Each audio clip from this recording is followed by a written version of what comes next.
भारत माता की जय जोहार। नमस्कार। बोरोरा आमार प्रणाम नेबेन।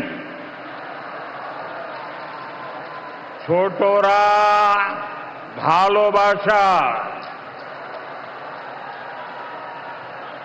आप इतनी विशाल संख्या में यहां हमें आशीर्वाद देने आए हैं, मैं हृदय से बंगाल की जनता का अभिनंदन करता हूं। आज एवरेस्ट डे भी है। आज के दिन तेनजिंग नोर्गे जी ने एवरेस्ट पर अपना परचम लहराया था।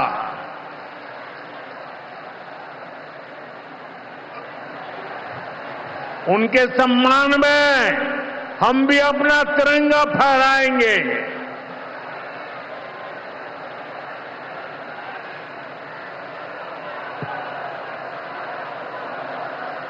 और आज ही महान स्वतंत्रता सेनानी रामानंद चटर्जी की जयंती भी है। ये महान संतानें हमें प्रेरित करती है, बड़े संकल्पों की सिद्धि के लिए हौसला देती है। साथियों, 21वीं सदी में भारत नए सामर्थ्य के साथ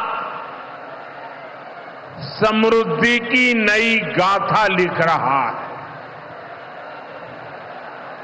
आज देश का हर नागरिक भारत को विकसित राष्ट्र बनाने के लिए जुटा है, दिन रात जुटा है। और विकसित भारत बनाने के लिए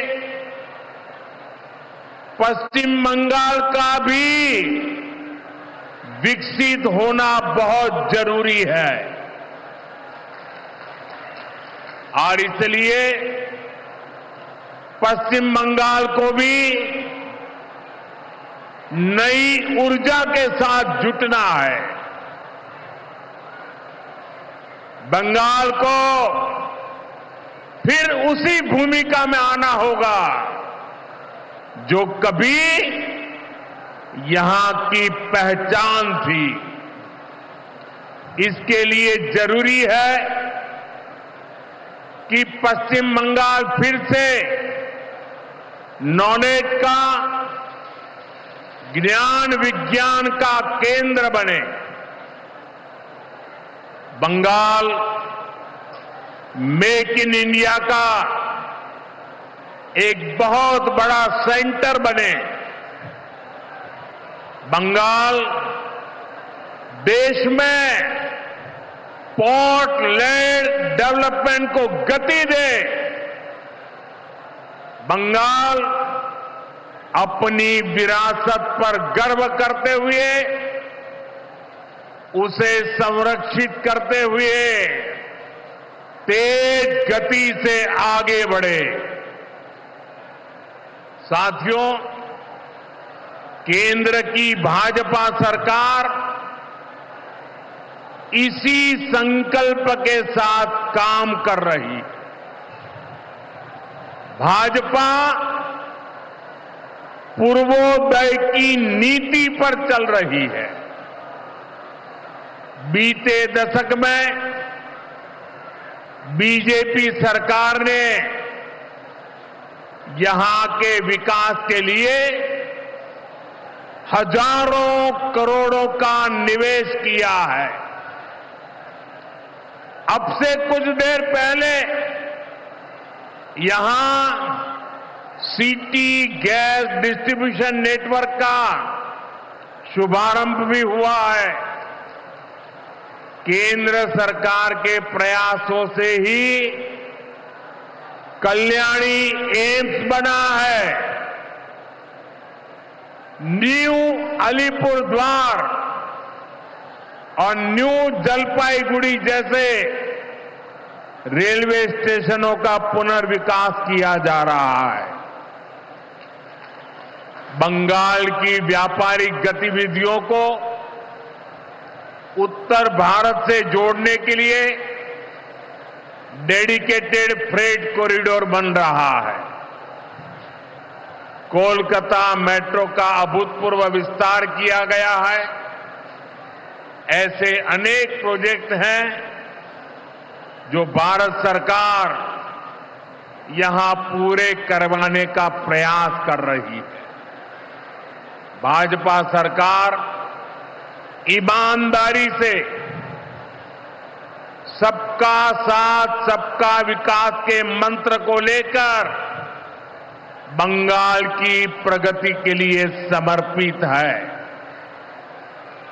क्योंकि बांग्लार उदय तबई विकसित भारतेर जय। साथियों, ये समय पश्चिम बंगाल के लिए बहुत अहम है। ऐसे में पश्चिम बंगाल के हर नौजवान पर, आप सब पर बहुत बड़ा दायित्व है। आप सबने मिलकर के बंगाल का भविष्य तय करना है। आज पश्चिम बंगाल एक साथ कई संकटों से घिरा हुआ है। एक संकट समाज में फैली हिंसा और अराजकता का है। दूसरा संकट माताओं बहनों की असुरक्षा का है, उन पर हो रहे जघन्य अपराधों का है। तीसरा संकट नौजवानों में फैल रही घोर निराशा का है, बेतहाशा बेरोजगारी का है। चौथा संकट घनघोर करप्शन का है। यहां की सिस्टम पर लगातार कम होते जनविश्वास का है। और पांचवा संकट गरीबों का हक छीनने वाली सत्ताधारी पार्टी की स्वार्थी राजनीति का है। साथियों, यहां मुर्शिदाबाद में जो कुछ हुआ, मालदा में जो कुछ हुआ, वो यहां की सरकार की निर्ममता का उदाहरण है। दंगों में गरीब माताओं बहनों की जीवन भर की पूंजी राख कर दी गई।